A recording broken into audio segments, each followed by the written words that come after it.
notation. Yeah, it was about scientific notation that we don't need necessarily. Mathematics 6 through 12, October 3rd, a.m., part 2. I think since we have our poll, we may as well go ahead and get started and get our work done. A couple of things that we talked about, and maybe we should create a really short, a couple of items that we need to make sure we get done this afternoon. One was making sure we get dates on the calendar for the future. Yeah, you want to put that up there, dates on the calendar, and Maggie, you said you have to leave that About 1. around 1. Get back home about 3. Okay, so if we can maybe try to get the calendar by 1 o'clock, either before lunch or after lunch, that we can try and get some dates on the calendar. Would we like to move forward looking at that now? Yep. Okay, so. I want to wait till the end. Okay, so the other folk, yeah. We also need to see if there's any changes that need made to that. And I love waiting for them, but I am not a proponent of us saying that we're going to have a half an hour break from 9 to 9:30 and start again at 9:45. Because it's been an hour. We set dates and we don't have a quorum, I think is disaster. I agree. I want to make sure we have a quorum. So right now we have, and I know some of the information was brought up in this meeting about meeting so close, but I really think in some respects us meeting not too long ago now, in the future, it's been a really hardship on a lot of people in the room, but I think we have a really good continuity and flow of where we're at and where we need to go. Well, and the next meetings are actually a little further apart than these first 2. Right, yeah. First two were really close, but I think that that's a, you know. Is there any flexibility with those dates on the next one? What is the next date? October? 20th and 21st. I know that's it. I know we had that discussion the last time we were here, and we really tried to push forward with those dates because of what people had already made arrangements and changes on their schedules that could. Well, here's my. I understand. And I put those dates on my calendar like it didn't happen. Yeah. But if we meet the 20th and 21st, I can't take a whole nother 2 days before the end of the semester. Again, it's going to be really hard for me to do. Well, that's 6 days or 5 days for me. And I really think, because I really honor that too, because I think that's probably true of all the classroom teachers here as well when we're looking at that. I mean, I don't know if there's other options for when you can meet, but it's just really, I mean, I have a class that meets only on Tuesday and Thursdays, and so I basically, after this, I'm going to have just a week and a half of classes. And I think for the people that teach at college and university, that's probably as much or more of an issue than the high school teachers. The high school have everybody, but you usually meet with the kids every day. And if you only meet with them 2 days a week and you miss one of those 2 days, that's, yeah, and that's really tough. And that's definitely understandable. So, and then one thing that affects classroom teachers more than higher ed teachers is as we get close to the crunch time of spring testing. yes, It's I a agree. lot harder to be on. Is there any way we can meet on Blackboard Collaborate, and that way? Not everybody has access, I don't think. And it doesn't meet the. Sunshine. Sunshine laws. But I If think, you posted a link though, that anybody could join in, I mean, you can have up to 100 people. here's what I think. I think that we don't have to go through every single thing for high school right now as we did for 6 through 8. That what we could do is say, hey, how about if a couple of you collaborate for, I don't care if it's 2 months. I agree. You know, you guys take a look at algebra is going to be our foundation course, and that's the one we've really got to get set. But while people are looking at algebra, someone else could be looking at stats and saying whether you're going to infuse them or not, or, you know, just talk about groundworks of organizational things. And we can have like an algebra group that looks at an algebra 1, algebra 2 type thing for progressions there, and a geometry, and then a stats. And then when we come back together, say, hey, did we have a lot of overlap? And we're going to be sharing those documents. And so we're not meeting as a big group. So we can do a lot of work electronically, like you're saying, Maggie. And then we don't use all of the time here because high school is like this big. It's going to take us a long time to get. So I think that we could work it out that way, so that we're not breaking any sunshine laws, because I don't want to do that. No, actually, no. And we're not going against, the intent, because they say that we can Skype or we can do whatever. I think they want us to get the work done. So, I like that. So if we proceed with the idea of, ultimately, sort of, delegating some work, to smaller, subgroups of us, would we do that after we get in a sort of once over like we've done with the middle school standards? Or is that something that, do people think that we can do that without that once over? And I'm seeing a value in the once over, but I don't. I think you can do the once over after we kind of come up with something. There's value in the once over, definitely. Well, I kinda like the ones over before, and then come back and. Then you get a little bit more clarity of. I'm flexible. Here's what I think about the high school more than I did middle school, is that you're already kind of categorized, so we don't have to say what's here. It's kind of, the course designates what you should be cognitively ready for. That was a lot of our discussion for middle schoolers. Are they ready for that? If you're in algebra, if you're not ready, let's get you ready, for a lot of that stuff. And so I don't think what we call the once over has to be as in-depth as we did. Just generalizations, and then that'll give you guys time to reflect on how you like to organize it, because I know you have some really good ideas on that. So is that once over something that we could get in this afternoon, or do we think we need another time? And if so, would one day work rather than two? So when we're talking, so you're talking about when because right now we're scheduled to be back the 20th and the 21st of October. So if you think that enough time, if we work really diligently this afternoon, we all really read and reflect before we come back, that one day would be enough time for us to do, I think then we instead of could. 2 days. And then in that one day, we could divide into smaller groups and start working on some drafts that the next time we can have a longer period of time. And it will, for some of us, save on hotel bills, save on Mileage time. well, mileage, I'm gonna have there anyway, but for those of you driving in each day. Yeah, I like that. Maybe So meet on what- Friday instead of Thursday and Friday. It's a Monday, It's a Tuesday, Monday, Oh, it's Tuesday. Monday. Okay, Monday. Meet on What? Monday. We Monday don't- on Monday. That would help me a lot, yes. That would be, Be because great. I'm liking how we're all working together, and Me too. I am finding, and actually, the people that went over, I can't improve on Eric West's articulation of the value in this as a person, but I'm feeling that too, and so I do find looking at that, as a whole group, but I wholeheartedly agree that we do not have to come and work as a whole group on every little thing. I think that's nutty. And then I would also like to say, if we do come back together at that Monday, the 20th, Monday the 20th, or whatever day it is, or some different day, then yes, I would like to see that, then our next whole group meeting be like, let's say, after the holidays. I agree. Does that make sense? Yes. January, February time. Give us time to work. Yeah. Right, yeah.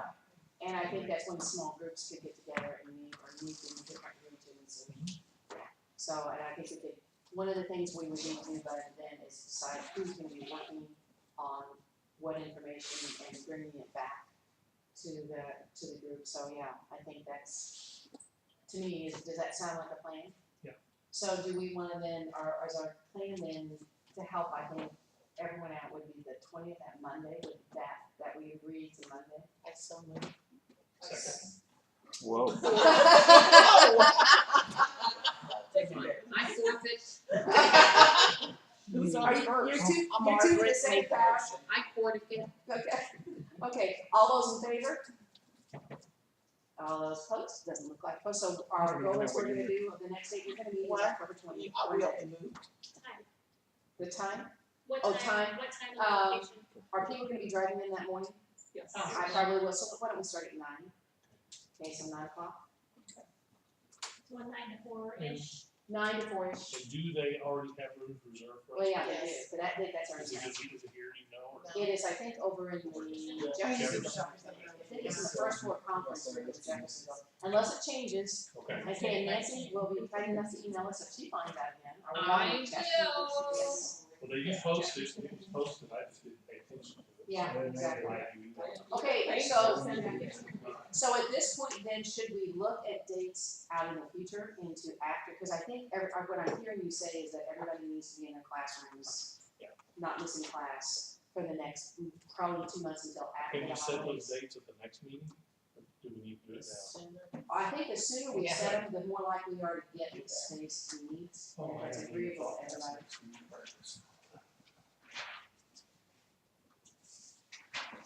And again, not everybody's, and I know probably, for classroom teachers, that first week is not a good week, would that be the case of January? Yeah, because that's coming back after school. Monday the 19th could be a holiday for some.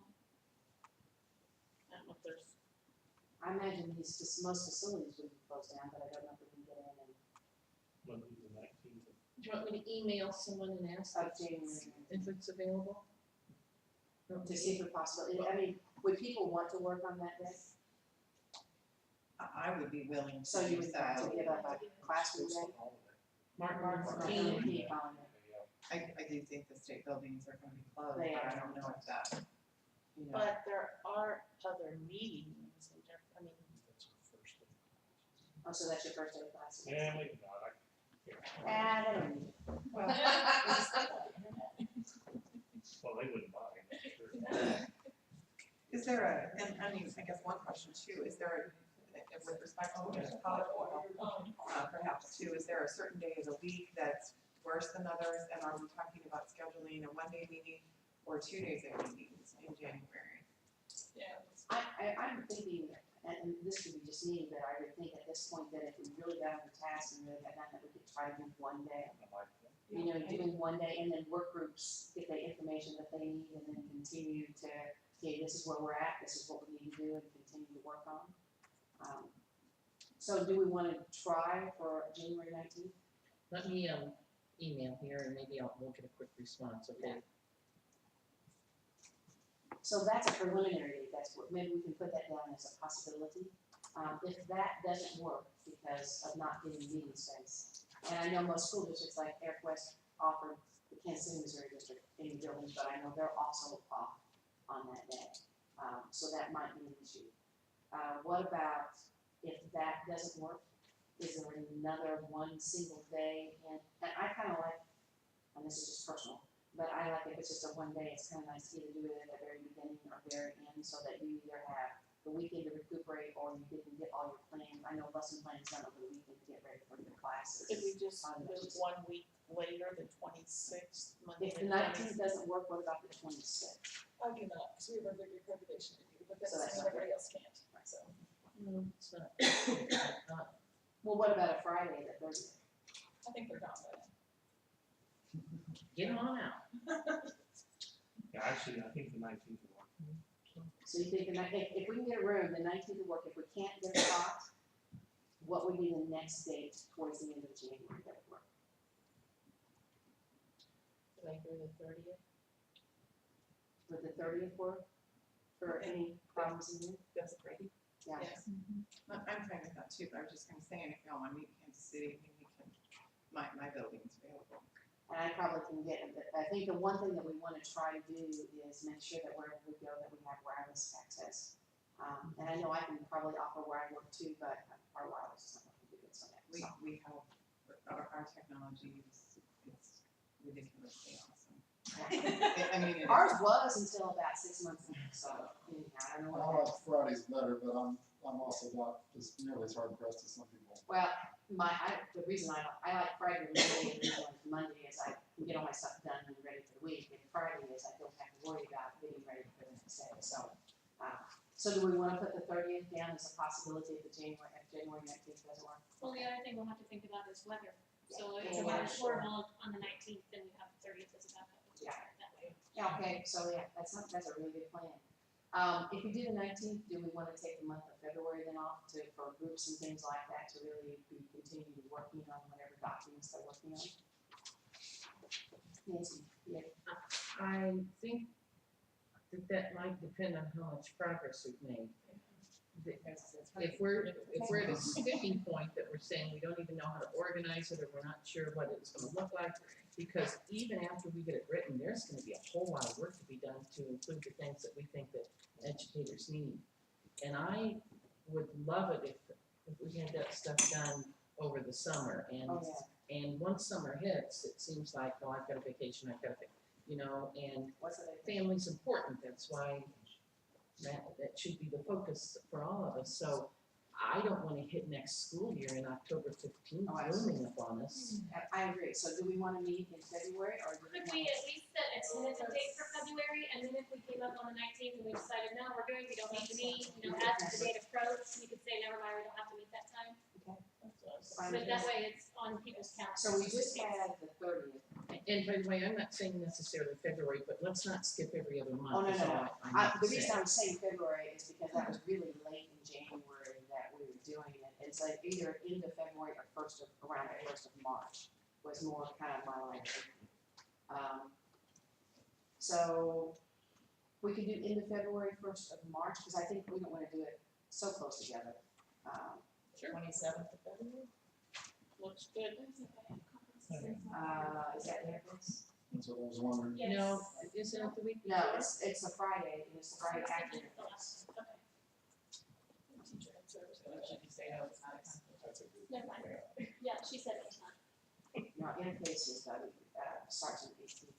27th, is that what we're looking at? That's what you're looking at, either the 27th, and do we like Fridays, or is that gonna be, I'm concerned about the higher ed people, because that's the only time you meet with your classes sometimes. Do you have, will that be an issue for your classes, you're always missing the same classes?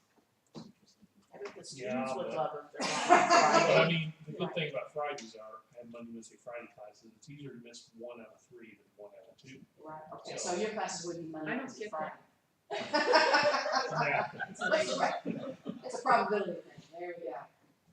So what date did you decide for sure? We're suggesting the 27th. We're suggesting the 27th.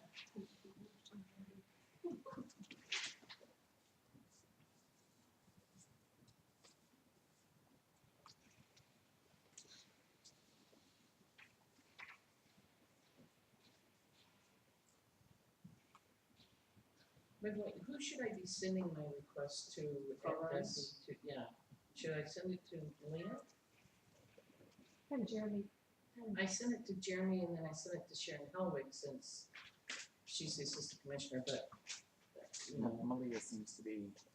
Being able to get us to reference here, and if that doesn't work, you can always go to the next source after that. So right now, we're looking at January 19th, if that doesn't work, January 30th. The 19th, the nice thing about that is nobody would have to miss classes. 30, well, except for maybe Bob. No, we're not in that. Well, yeah, I have a Jan term, so yes, I would. It would work. It's okay. It'll be okay. And if that doesn't work for the group we find a place that we're giving, we're gonna be January 30th. The next day we're looking at is February 27th, tentatively. Should we try to pick a date in March as well, a single day in March? Can we go with that last Friday, or do you wanna go to a Monday? What is the last Friday? 27th? That would be I'm on spring break. Just what you want to start. Might as well. He's a sick. That is a missing class. Yeah. And I have some meetings that I can make it So what day was that, please? March March 27th. What about March 23rd or Monday? Yeah, that would go too. March 23rd on a Monday work better, since we wouldn't be missing Well, so many Fridays.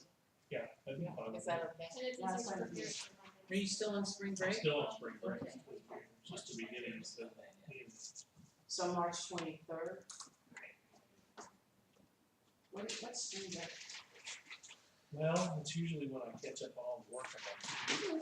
Tonight, I actually cleaned my house because I'm in the office. Okay, so we've got a March date, that's So which did we settle on, the 27th or the 23rd? I think either the 23rd, so we would be always taking Fridays. And all of these single dates, I'm assuming, we didn't say that, but when we do a single date starting at 9, would that be the assumption, so people can drive in that morning? And one thing we'll also have to do is figure out a way, is if the weather is inclement, if weather's predicted to be bad, who's gonna be the contact, because there's no sense in people to be driving here and that quorum not be able to make it, and then sitting here and not being able to do it. And that's so hard because sometimes it moves off the northwest corner, the southwest, I mean, that is a, So, and so maybe at the end we'll have to have some parameters about how we're going to do that. I guess we don't have to decide that today, we could do it good in October, about somebody's gonna have to make a decision on who's gonna be the contact to Well, decide that if quorum you can't be. email me, then I can put the email out to the group and Because you have just to- say, 8 people said they're not gonna attend, or 9 people said they're not gonna attend. Right, We could do just a, maybe, just a check in the night before yeah, I think so. and I know things could happen even between then, but at least And we maybe have even some have- idea. because- Maybe even the afternoon before, because of some people that drive in from a distance and they come in early, so. We'll have to set up some protocols for that. That'll be part of what we do the next week, set up some protocols when we meet in January.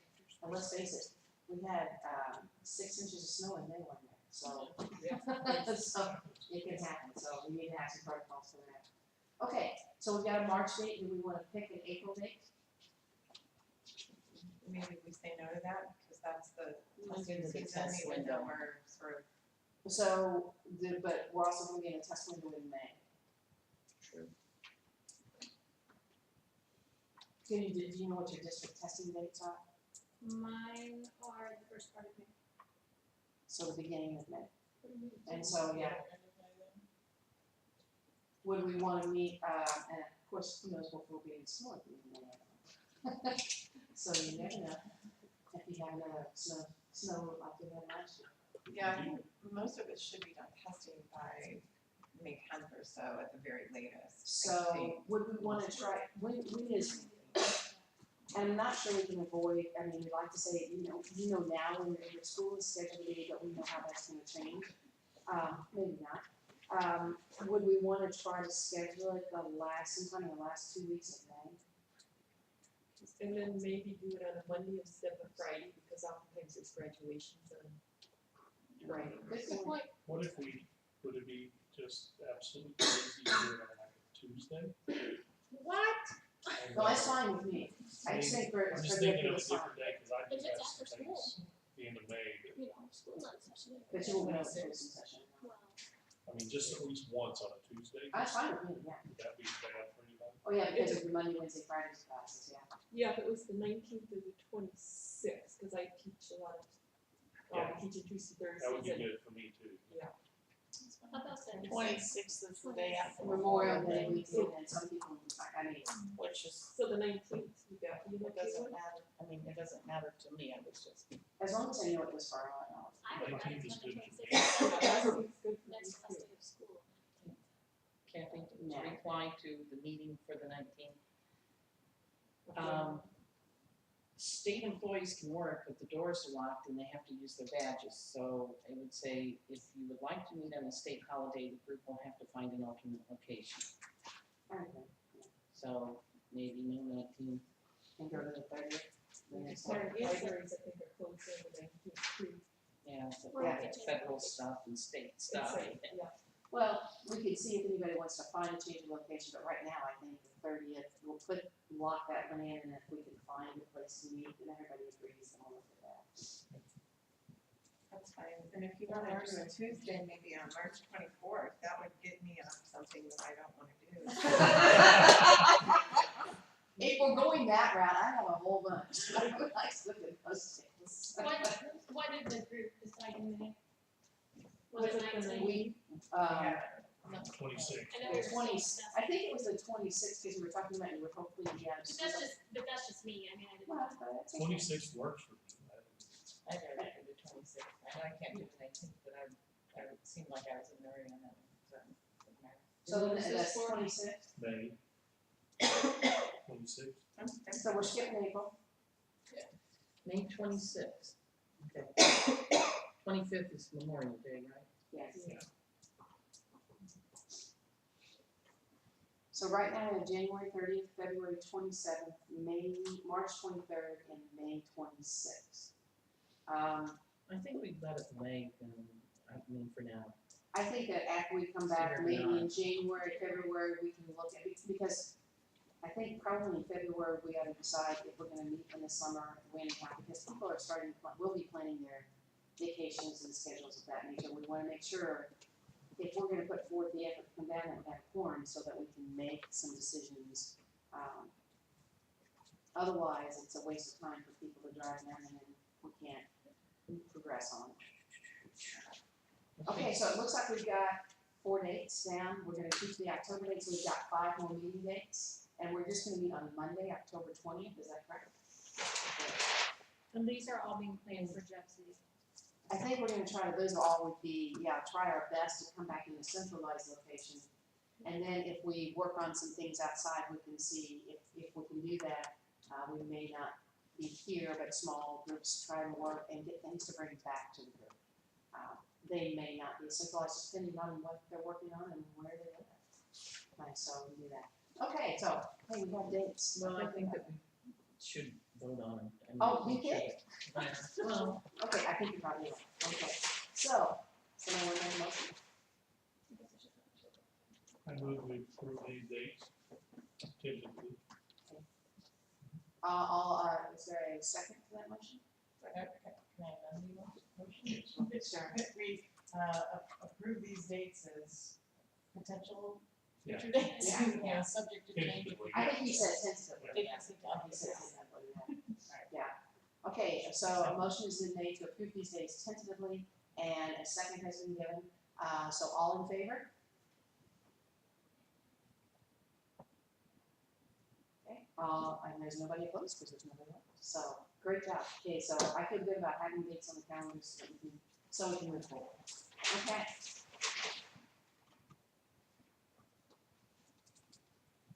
All right, so we have, I think we've pretty well taken care of our 6 through 8 and the questions that we have through 6 through 8. So are we said the documents we're gonna look at is, we're gonna look at the Massachusetts document, we're gonna look at the Common Core document, keeping in mind what they talked about, what they was brought up this morning again, curriculum alignment initiative that was done.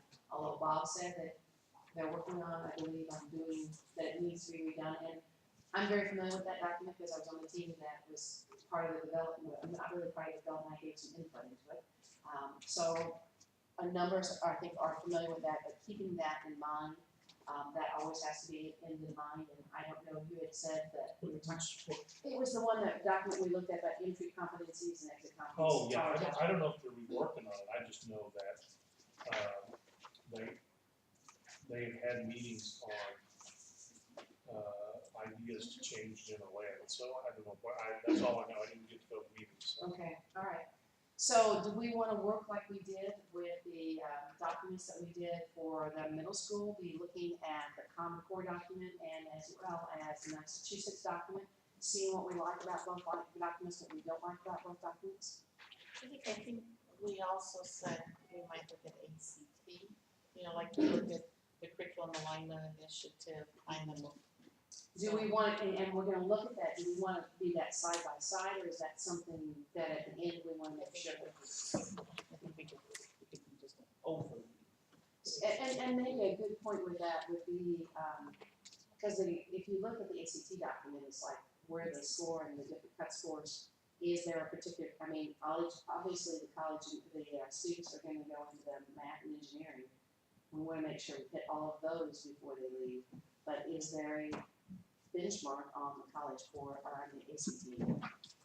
Because it is broken up by score points. And I think we had talked a little bit too, it's important because all kids are going to take it, but we talked about aligning with the private product too, because the ACT is a private product, but yet all our kids are going to be responsible for this. Well, we can refer to them, I mean, we can.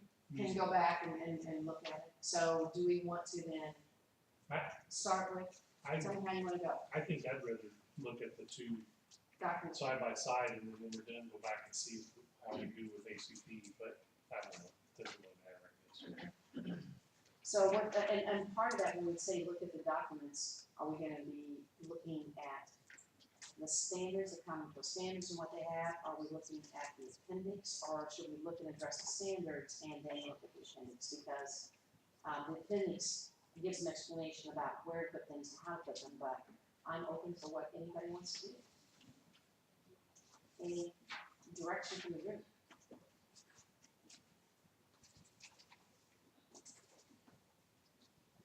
Well, I thought we liked none of the EGs from Common Core. Well, there was one, I like time in That was appendix, because that's all we do, right? we can like, we like universities from Massachusetts, That's also- EG that drop, I think, that was like a good drop. Yeah, I mean, the appendix though would help us in looking at courses. It's gonna help us when we split and divide up into courses, absolutely. But the question is do we use that for looking at standards? It doesn't make any, I can go either way, so it doesn't matter. Well, I know before you had talked about whether, or that we needed to discuss whether it was more of a integrated approach or whether it was more of a algebra, geometry, algebra two. Well, and that's a big part of the issue that we come to is that if we say algebra one, geometry, algebra two, then what we're saying is that's the way we should teach math in the state of Missouri. I mean, that opens up a whole other, should we have the algebra one, geometry, algebra two, and integrated math one, integrated math two, integrated math three. But they have to be at the same level of rigor, because Julie, you brought up that, and schools do that, it's not appropriate. Right, You I know, agree. yeah, and I think we're on the same wavelength there. We can say it, what schools are gonna say they do is we can't control. Dave, you had your hand up. Yeah, kind of related to that, but outside of it, not in math classrooms, but career ed, their curriculum, they have to go look at the math standards and make alignments with what they're doing to math standards. And one thing is when you're putting it within a course, it gets a little more difficult. I know I mentioned last week, I really like the thing in the Common Core that talks about reinforcing those middle school pieces. There's that statement in Common Core. I haven't been able to figure out where to make this comment, but I really like something along those lines, because a lot of career ed stuff, that's what they're needing to do, because Right. there's a lot of career ed. They're not going for the ACT. No, absolutely There's not. several other tests that they use Right, that have different focuses. because you had a lot of different focus, you had the ASVAB test, you have all those tests. There's worksheets, there's compass. So there's all kinds of tests, so because right now, will be the state test for juniors, we do have to look at that, however. Oh, yes, I understand that. However, there That's are outside other of issues what we need to really look at, absolutely. So, do we want to look at the overall global picture and looking at, and I agree with you, we need to say that they continue to reinforce the standard. It's hard for me to believe that teachers wouldn't, but yet we all know reality. Well, I'm just saying from the career ed side, Yeah, because they have to reference and say they're doing okay. stuff, and that gives them another little thing to Could reference. we go through the standards in the two, Massachusetts and Common Core, see what we want, and as we're doing it, say this would be an algebra one, This this is the would be. geometry, this is the algebra I two. mean, does that make sense, to do it that way? And then go back, I mean, and I guess the other issue we're gonna have to come back at, because I like that, but are we gonna have to, do we need to come back and say, we're gonna do algebra one, geometry, algebra two, integrated math one, integrated math two, integrated math three? Because the direction that we give, that's like, we're saying that algebra one, geometry, algebra two is the only thing that. I think that would be very controversial to do that. We've got schools that have committed to integrated Yeah. programs, and we've supported it through GLEs, we've supported it, and I'm sure some of them don't do it very well, and I'm sure some of them do it very well. Right, so, So I don't think, me personally, I wouldn't want us to make a dictatorial statement about how that happens. I think we would have to do the parallel pathways like we've done in the past and like Common Core does. Well, I'm a little confused about the present status of that. So, what some people have told me is that for once Common Core officially kicks in, which is this year, that we are supposed to follow the appendix. and that we're doing the traditional pathway, so A1 geometry, A2. Now, are districts interpreting that as they still have the option to keep the integrated math? I'm not aware of any schools around my part of the state that did that anyway, so I just don't know if people are still doing that in other places.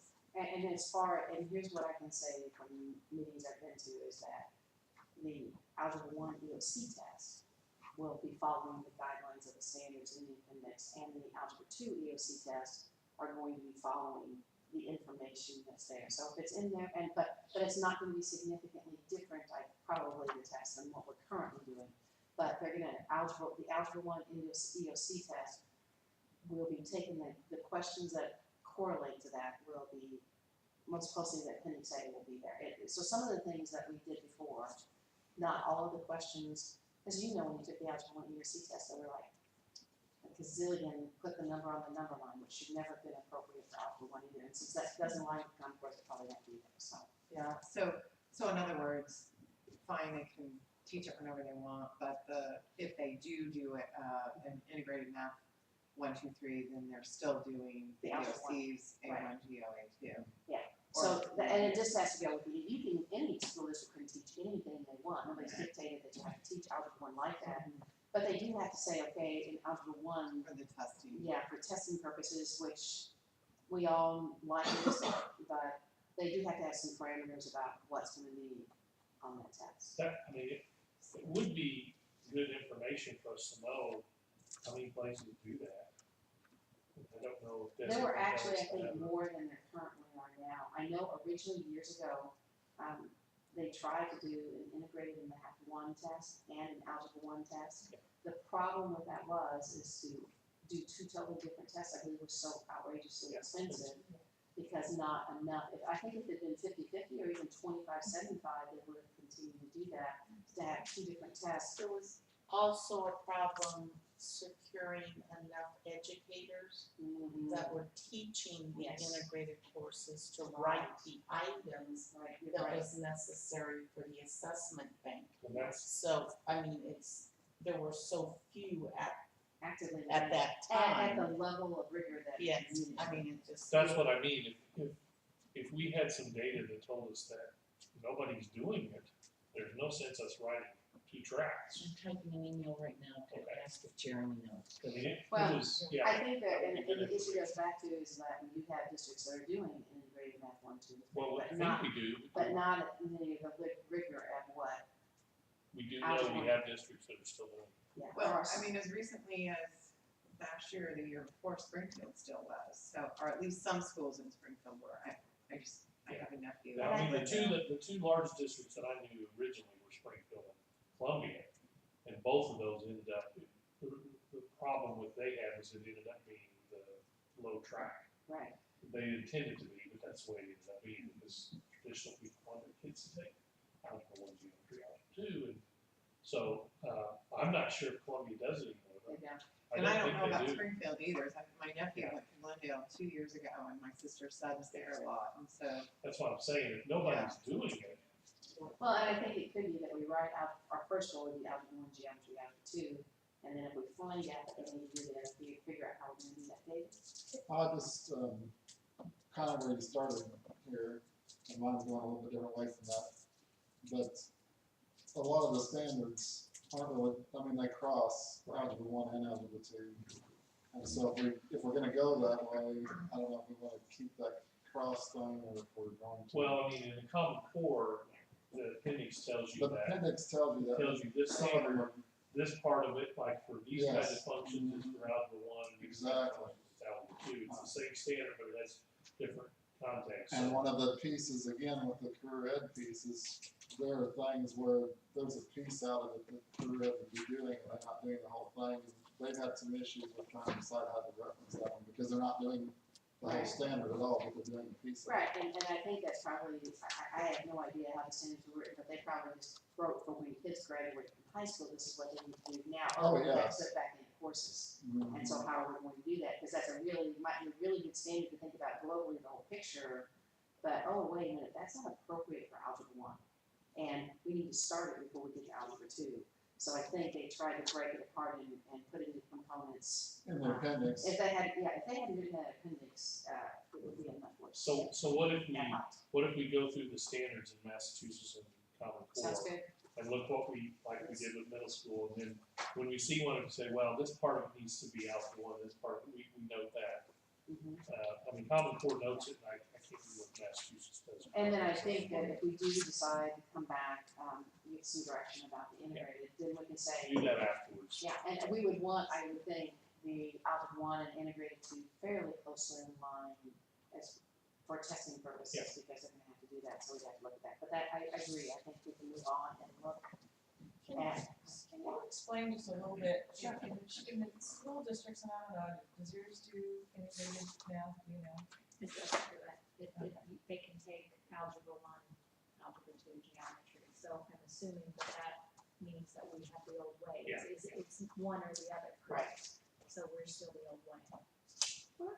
What's the impact for the districts that want, maybe the few that wanna keep doing integrated, if you don't offer them a specific set of standards? Well- Can't they just? But they're not addressing them now, I mean, that. Well, yeah, the issue will be tested. And they're gonna be tested on the DOC Algebra 1 tests are standards. written based on those standards in their class. Right, but so what do they do right now? What they do right now is the They just- district decides when their kids are ready to take the Algebra 1 EOC test. Okay. So if it takes integrated math 1 and integrated math 2, they need to go through both of those contests to be able to suffice the Algebra 1 EOC test, Okay. then that's what. Because the real integration, I mean, there's various kinds of books you can use for this, and some of them are horrible, and some of them Yes. are really good. I mean, most of them I would say are horrible, but some of them are really good. So most of them Because it became popular, 10, 15 years ago, so all these integrated books came out. Just like there's Common Core books that are horrible too. Yeah, absolutely. But I mean, the idea really was integration of algebra, geometry, and statistics, Right. kind of all together. Well, our standards kind of are like that anyway, in a way, so it's not completely foreign. But the good ones are the ones that try to start with the context, and then whatever the math is to do that context that needs to be developed, and it can include algebra and geometry and statistics. Right. So. Which is the way you see a lot of the countries overseas, because I taught in an international baccalaureate class, and all the countries we compete against are teaching in an integrated program. And I think that's what we, in our district, started teaching. What we really weren't teaching was probability and statistics and how important that is. And we do that, I mean, we do that in traditional algebra, geometry classes too, but we don't cross over as much in terms of algebra and geometry. The reason I'm hesitant to just say, forget about it, is because there was a big investment by schools, and it was a fight to get, I was involved in it because universities didn't know how to accept transcripts. And people came with integrated math 1, what does that mean? And we did a lot of, at the university level, we did a lot of study and developed ways to use transcripts like that, and kind of agreed that we would not just throw out somebody who didn't have algebra 2 because they did have it if they, so. I would hate to see that the schools that really invested in that feel like, oh, they're just throwing us under the bus now. Jeremy says they do not have any, I'm sorry to interrupt, Jeremy says they do not have any data of record of which schools would have an integrated, because that would have come from the former assessment or prior to EOCs. And let's see, that would be how long ago? About 8 That's what years. I'm missing. That's a long time. Yeah. I mean, my guess is, from the ones I knew, is that there aren't very many anymore. And why did they drop? Because of the problems with higher ed and the. Well, no, I think. Higher ed materials Yes. and coordinating, making it align with those assessments. So even though we may not want to say that this assessment should drive curriculum, in some cases they do, because you don't want your kids failing that I test. think even more so student population and because, Columbia Public Schools, you know anything about them, like 95% of parents anticipate their kids going to college, and they're gonna take algebra 1, algebra 2, calculus if they can, geometry, integrated 1, no, they've never even heard of it. And so, And then it's just understandable that it was hard to get students in there, and so the students that ended up being in there were the ones that really didn't care if they did anything. And when you change the population of students, it changes the course. It has to. Some of it was also mobility, it's moved Yes. from Yeah, district to that's district. true. Well, and So, I, That's true. some people looked at the book and said, where's all the equations? Because most of the books, a lot of things were in context, which is to me where you want to get to the meat of it. But what some people wanted was the 50 or 60 drill and practice problems on solving equations. And so they didn't see that. So consequently, they didn't think their kids were learning that. They were. The book that Columbia and Springfield used was a good book. It was a really good Good book. text, and it's got really good math in it, but it doesn't look the same. So. And I was a person, when I looked at those books, I go, oh my gosh, if these kids could do this, how wonderful that would be. I can fill the need for the other things, but I can't come up with a book I can't come up with those materials. That was, You're It I was- sounds to me like a district that would stay with an integrated program then is fully committed, so regardless of what we do here, we're not gonna impact them heavily. I think that most of them, what they'll do is they'll write, their kids will be, if they're really invested, like you said, and their kids will be ready for the Algebra 1 EOC test. They will make sure that happens. You were talking about the Core Plus book, right? And, so 6 years ago now, I guess 5 or 6 years ago, my sister made a decision to put my nephew and he's at Glendale and Springfield in the integrated math, because I thought that was gonna be, Really good like stuff. what they were doing in Columbia. Well, they did not use that book at that time. And, it's not the end of the world. My nephew's fine. He's doing fine in college, so it's a non-issue from our personal perspective. But at the same time, it was a disappointment. So they didn't even use What Core they've Plus? done, they did not, they may have done that at one time, but they were not doing that at that point in, and I don't remember what book it was, I know I knew that, but it surprised me that that was not done, because that had been my best guess as to what, would be the situation. And, so here's the other thing I wanted to comment, and this is just a general comment, but one thing that's difficult for Algebra 2 teachers is that, kids are young. If we don't do something for a year, we can probably still figure it out. When kids that come out of Algebra 1, even good students that have done what they're supposed to do in Algebra 1, they do spend that year doing geometry. If there's not some, embedded review, which, and you just have all these things and so little time, it's hard to do that. So I don't want this to sound like criticism of the geometry teachers, but then they come into Algebra 2 and they don't remember things. And so, it is really hard to go back and get that. So, and I don't, with the EOCs being set up the way they are, I don't think anybody's going to say, well, we're going to do Algebra 1, Algebra 2 geometry. I don't know how you fix it necessarily. It's a problem, but I just know that when they come in Algebra 2, and, a lot of them will come back to them right away, but, other times it's almost like starting over again, and it's really hard. And the districts that go Algebra 1, Algebra 2 geometry, then you have that same problem when they go And to pre-calc, so it doesn't matter. That's And that's a district thing that you really have to look at, is how can you put in your curriculum so they're continuously spiraling back and using the algebraic concepts There's a lot, within the context of there geometry. should be, and there usually is, but it may not be emphasized, a lot of algebra in geometry. Yes, there Yeah. is. And there's a lot of geometry in algebra. I mean, that's why, And Algebra 2 brings you. yes, exactly. Right. So you can't really separate completely anyway, but the focus may not be there, you're right. And sometimes that just doesn't happen. Well, then you see it again when you have your I'm struggling what to call them, but the kids that are taking calculus as juniors, say, you're really far up so then, and that's also the year they take the ACT. And at this point, except for, a little bit of similar triangles and a couple of other things, they've forgotten all their geometry that's on the ACT. So then that's tough, and then whereas then those juniors that are still trying to get geometry under their belt, we could do better on that because that's what they're doing right back. So I'm just putting those ideas out for, people that haven't thought about those things to, consider as we go through this, so. Well, should we start, that's a really good discussion, I think that's important, because that's our end product, what do we want to have, and those are really important discussions that we need to have. And I think we might change as time goes along, we might find out some different information, so,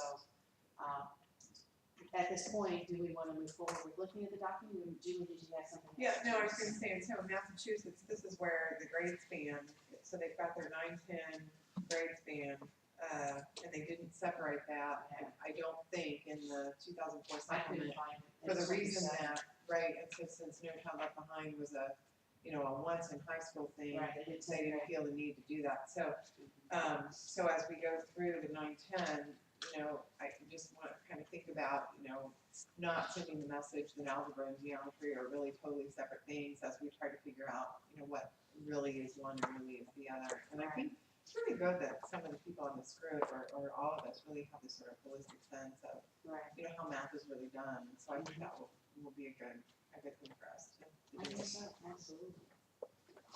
So shall we start with, do we start with the Massachusetts document and look at number? Sure. Okay, that's on page 72.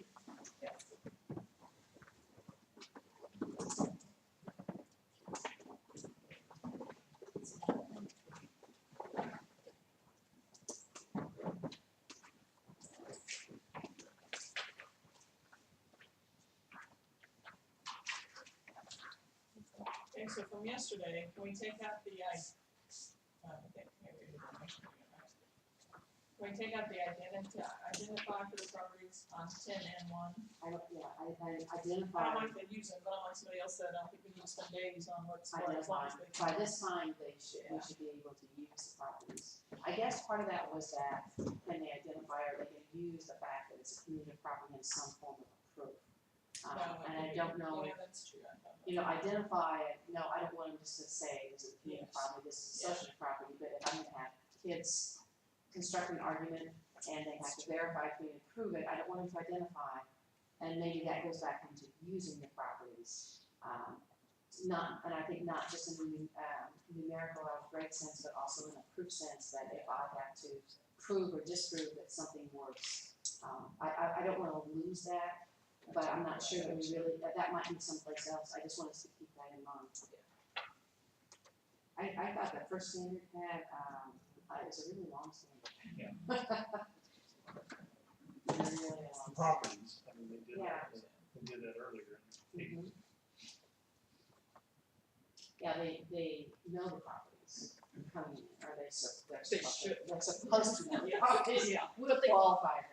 Yeah, it seems to me there's two, I mean, you've got the properties and then you've got the in-root stuff. It's like there's two separate ideas going on Right. there. But, I mean, they throw in inverse relationship there too, so. Yeah, there's an awful lot in that one. Yeah, lots.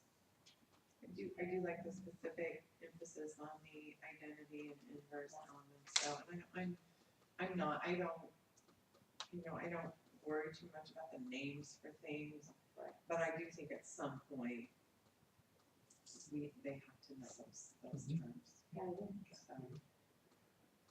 because, you know, it goes back to, one of the things I think we mentioned last time, the mathematical practices, I like that, it's in precision and precise in language. And they have to know those things, and so precise in language, precise in calculations, those things are all important, because that's a communication skill. If I call something other than a distributed property, and somebody else uses the distributed property, it's very confusing for kids, so we as well as the students need to be precise in the terminology we use. Well, nothing is more frustrating as a teacher than you've been doing a concept with your kids and they really understand it, and then they take a test where a different word is used, and all of a sudden it shows that they have no clue where you could have just told them one word, they would have known exactly what to do. Yeah, people have made up a lot of strange things. So, I think the identify is something we don't wanna do in here, use could be used in the form of proof or used in the form of application. And you could say used by name, Okay, use by name, I mean, or something similar to that. something that we expect them to know the proper term. That, that you're not emphasizing that, but that they can use them and that they still are using the right nouns or the right adjectives, whatever it is. Yeah, and because it is important when they get into geometry, they need to know the names, they need to know I'm doing this by the associative property, the community property, so those are things that are fairly simply emphasized, David. On the, identity and inverse, and I think this is what Julie was getting at, but I'm gonna reinforce it, I just, in like algebra 2 class, when I use that word, I want them to have the concept of what that is as we develop it in various applications that I maybe haven't had before. Well, and I think we have to be really careful when we talk about the inverse of a number and the inverse of a function. That's language that can be very confusing to make sure we. When I was teaching, I was always trying to tie the abstract to concepts that they had already. And sometimes I would find that they didn't have that vocabulary, they didn't have the concepts. Right. And so then I'd be trying to rebuild that before we move forward, because I wanted it to make sense as much as possible. Right. And I think that's what they're getting. I think the reason that this nth roots business is in here is to emphasize that nth roots are the undoing or inverse of. Inverse functions, the inverse. Yeah, and so it looks like that's what, and so that's a little bit awkward maybe, but, I mean, I do think that language is important, because you wanna turn around and have, then you will have the identity function, and, so, I mean, I do think that development of that language is very important. I don't, yeah, and algebra 1, is it algebra 1? Well, because they've done the work in 8th grade with roots, and exponents, I think that this is the next step that can definitely be used in algebra 1 level class. I don't disagree with anything that's really said there, I just think that it really needs to be cleaned up. And it's too big of a standard of one, and it might be something we maybe get more clearly delineated. Do you guys agree with that? Or? You could separate out the whole last part. I mean, and that's what I was thinking, I sort of get why I think that they put those together. Yeah, but on the other hand, you could respect that and still separate them.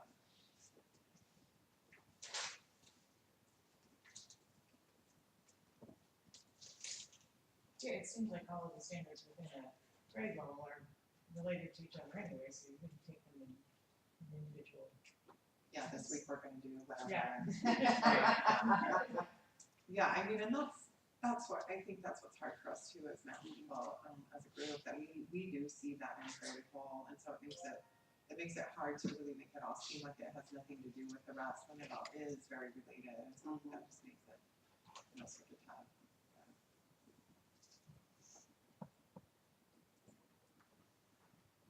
I'm just trying to find where that same idea is in Common Core. Maybe it was. It's sort of the very first ones in the high school part, but it's definitely not written at all the same way. If you look kind of at the headings, they have the rational exponents, and then they have used properties. And when they talk about that, they're drawing somewhat different than this one. Yeah, that used property, the number 3 one there. They're not going to the same spot as this at all, but I think that's the only spot that. That's all I could find. Yeah. I thought maybe it was over in I was doing something, but I didn't see it. So. I don't think it is, I think this is the only space where it's at. Yeah, I'm not. Maybe I just don't get it. I'm not getting to Common Core in RM3. There you go. That one is, that's a struggle. Is that not strange with you? Yeah, I think it's kind of like going back to the closure property. Yeah, that's all. Think about Disclosure, is that all it's about? Well, to me, that first sentence is explain why the sum of product of 2 rational numbers is rational. So rational plus a rational, so it's going to be rational, but I'm not sure to explain what's the why. explanation? Yeah, that this seems to be the world we live in. And I think we need to do, I think what maybe they're trying to do is, we need to do a lot more explanation than what we've been doing with our kids in class, rather than just doing drill problems. Yeah. I mean, I don't know if you Seems more guys. like an instruction to the teacher than a skill. In some ways, I think kids should be able to prove that a rational plus a rational is a rational, and have a way to be able to do that, but. I agree. I don't know if it's algebra 1, but it sounds like they should be able to do that. To prove that a rational plus a rational Yeah, is a rational. to do that. I mean, Yeah, it seems like on the standard that Bob referenced, the language in bold seems to be very inadequately explained by the Yeah, I agree. I agree. Everybody I've talked to about that standard is a little bit confused about what exactly did they want.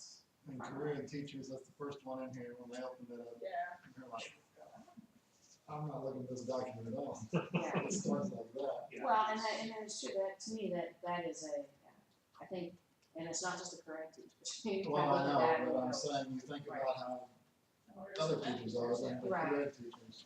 Yeah, I guess I just feel the same way about it as I did when we talked about closing back into middle school. Just,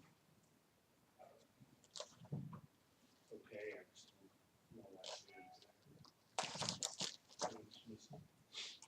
Well, I agree with you. I mean, I do think it's something that, that's just how it works out. And it's not that it's trivial, but it's not something that we have to specifically be bothered with, really.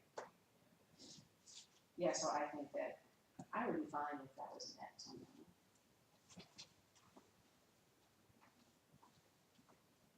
I don't know, I'm still.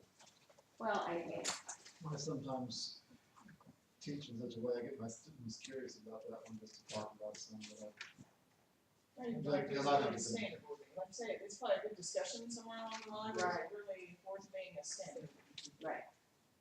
I think, and again, it's the explanation they want kids to talk, and we need to do a lot more about the talking, the discussion, the explanation. But for that, Well, if you don't put it in there, they're not gonna talk about I think it. and That's part of the reason things are there, because Yeah. teachers do use that checkoff list, like Tiffany was talking about in our grades, because administrators come through and say, have you done these? Yep. And sometimes you overlook discussions like that. The extras, yeah. And the discussions take time, and granted, what you get from them is way better than what you could do now, but they take time, and if the teacher sees, I need to teach this much, it's too easy not to force yourself to take that time.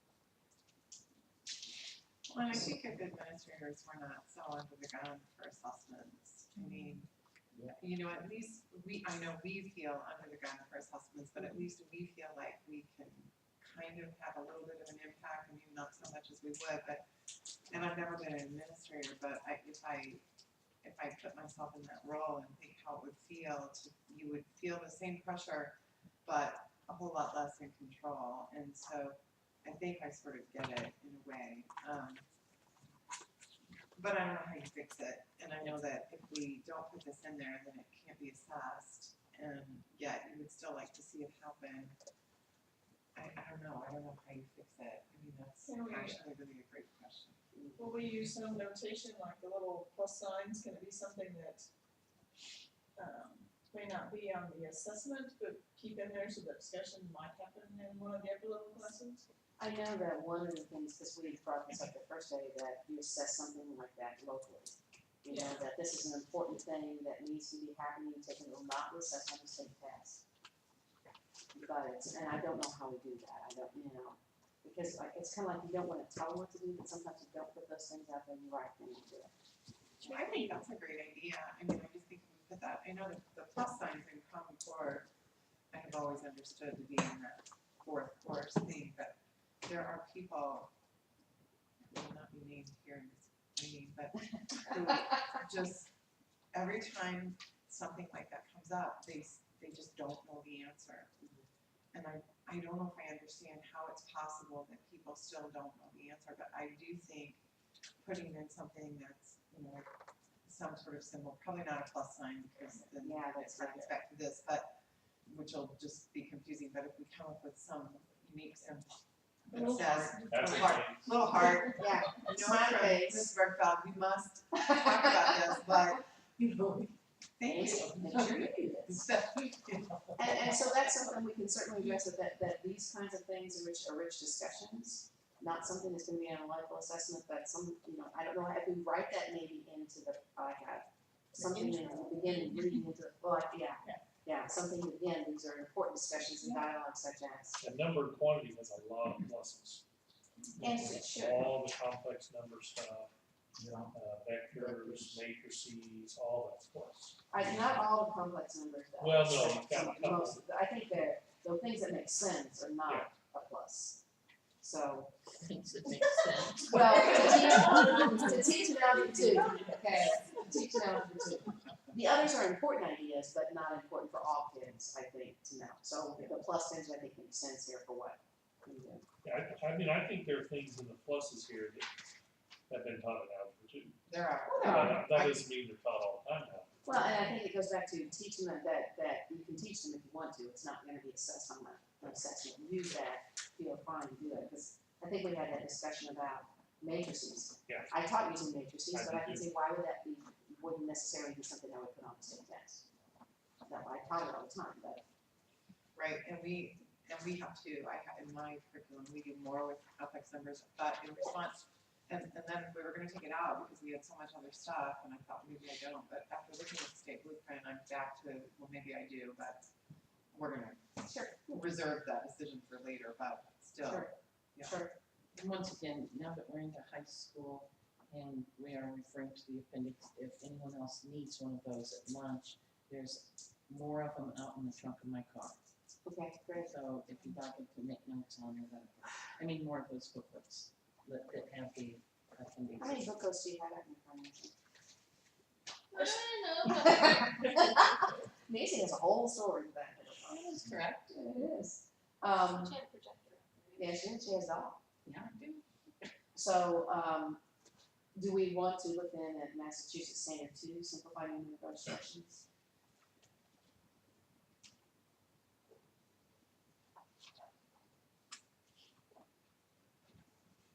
Are we, going to continue changing simplified, Equivalent, right equivalent expressions to? Or right equivalent, yeah, I really like equivalent, right equivalent expressions. Me too. Yeah. I'm excited with some of these vocab changes that we're making, and I think we're good. I like how it says simplify numerical expressions, but the example is equations. They would fail our state test. They would. But it's an EG, so we marked it out. I really think our symbol, whatever we create for those, should be a combination of E and G somehow. Somehow, we should create our own, yeah. We'll all know when we look at the document. And then we're gonna copy it. That's right. make it a, Okay, hey. And I guess my question when I look at that is, does that really need to be a standard? To solve equations, are they gonna have to do that? Where are you now? To, well, here's, I mean, I think, to me, when I read NRN and Common Core, and I read these, it seems like they're just saying, in general, all the stuff that we know about numbers, new numbers that we're gonna talk about, you need to be able to do this. We've done this with rational numbers, and, you know, now we need to do it with, I don't know, positive and filling in the holes kind of thing. It's kind of why it feels to me disjoint, is it just Yeah. filling in holes. Right. Not that we don't need to, it is important. Well, because I know in like 8th grade, we don't do a lot of equations with absolute values. Well, and part of where I guess when we get to this, when it says simplify numerical expressions involving positive integer exponents, okay, so I can't use a negative exponent. I can't use, if we've talked about rational numbers, I can't have my kids know that Yeah. 2 to the 1/2 and times 3 to the 1/2, but that's square root of 2 times the square root of 3 and being able to work with that. So I find that I guess I don't like the language because I find it limiting if we really want our kids to go on.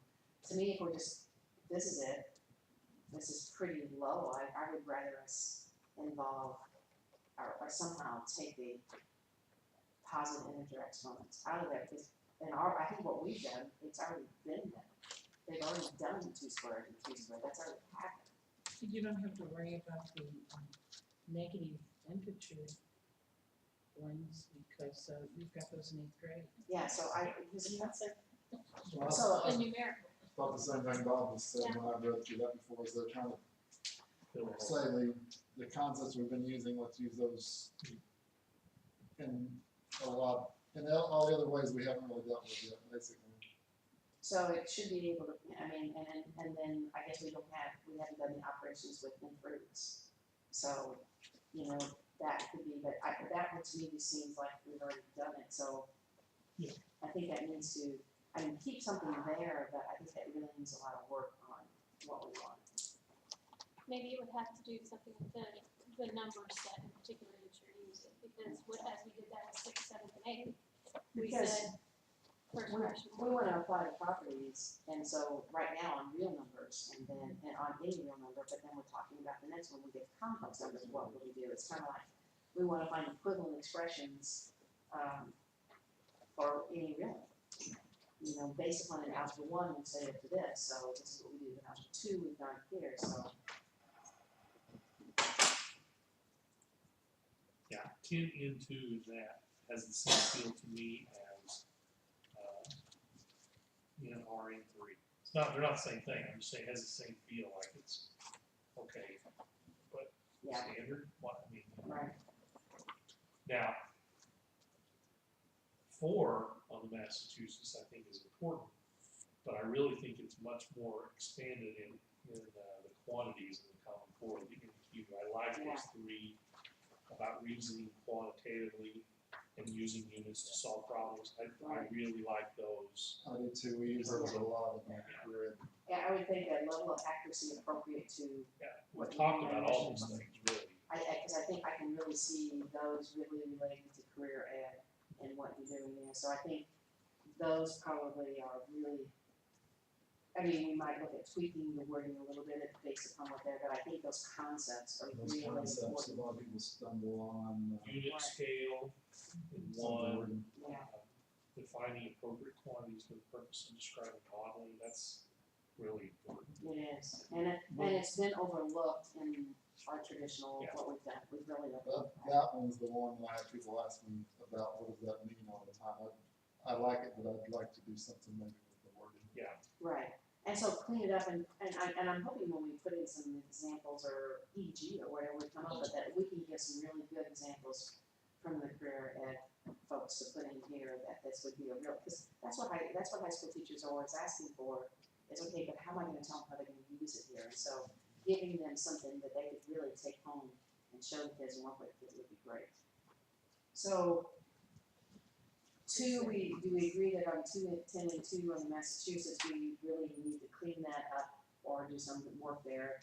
Concept maybe is okay, but we need to significantly change it because we're no longer dealing with, I mean, most of that's been done prior to this. Right, so what we wanna do, or I think this is what we were trying to say or saying, is that we want to include not just the positive integer exponents, Right.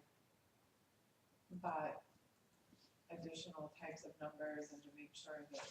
Find equivalent expressions for various real numbers. I mean, Real numbers. we're just talking about, because they should be able to do anything with any real Real number numbers. at that point. Yeah. So I'm gonna put a note in here, real numbers. Not fake numbers, but real numbers. Okay. And then I think we like the wording in the Common Core, or at least not all the wording, but at least the concepts that are there, and the number of quantity because of the really good relationship that they have there. I do like that, so I will say that NQ 1, 2, 3, I don't necessarily like the language, and I'm fine with putting it, but the idea, particularly for number 1, Yeah. you know, that was something that was,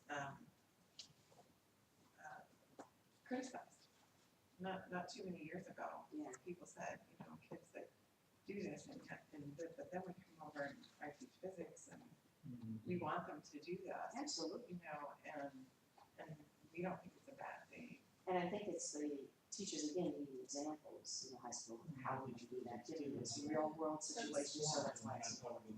When I teach the EMTs and drip rates and stuff, we don't use any formulas, we just use the labels. And then that way they don't have 5 more formulas, what they're cramming in their brain with everything else they're cramming. I was working with some just the other day, and it was doing conversions, and they had to pick which one was the right conversion to make. I said, all you really have to do if you're choosing is look at the labels. That's not one thing that's.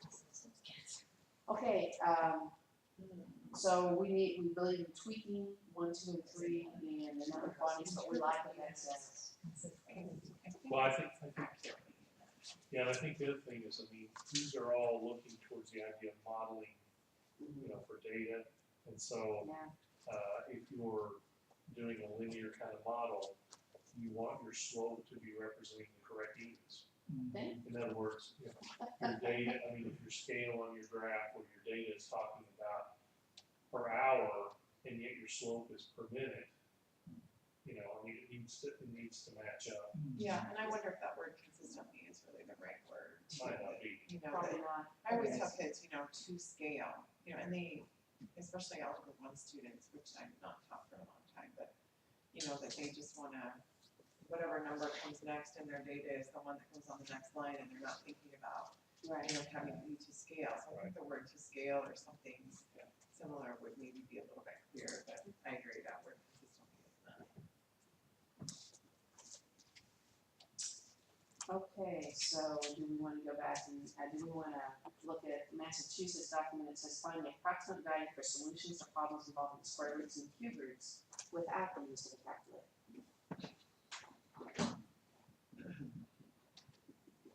So that takes me back to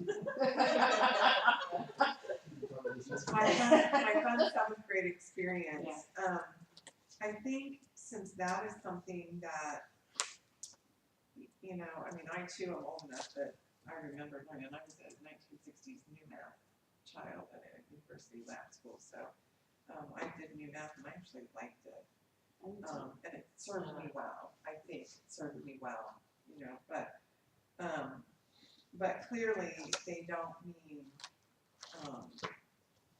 you know, to use that algorithm that we all learned. But some other method of approximating, and I would want it to be a non-cockamamie method. Is that what you used yesterday? So, I think that's are a you great ready? word to be standards. That's it. How do you spell that?